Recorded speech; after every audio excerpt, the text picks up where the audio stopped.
কখনো আল্লাহর কাছে কিছু চাইলে দোয়াটা এইভাবে করবেন, আল্লাহ আমাকে একটা ঘর দাও, এটা বললেন না। বলবেন আল্লাহ আমাকে একটা শান্তির ঘর দাও। কারণ ঘর পাইলাম যদি শান্তি না থাকে, সে ডুপ্লেক্স বাড়ির দাম কি? কখনো সন্তান চাইবেন না, বলবেন আল্লাহ আমাকে একটা নেককার সন্তান দাও। কখনো চাকরি ব্যবসা খুঁজবেন না, বলবেন আল্লাহ আমাকে হালাল রুজি অর্জনের একটা রাস্তা করে দাও।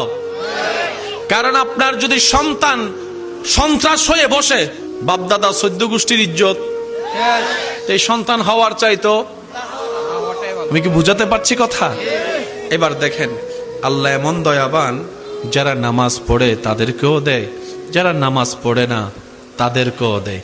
কিন্তু দুই দেওয়ার মধ্যে পার্থক্য আছে। যারা আল্লাহ শুকরিয়া করে তাদেরকে আল্লাহ বাড়িয়ে দেয় এবং পরকালের সওয়াবও দেয়। এটা সবাই পায়? এটা সবাই পায়?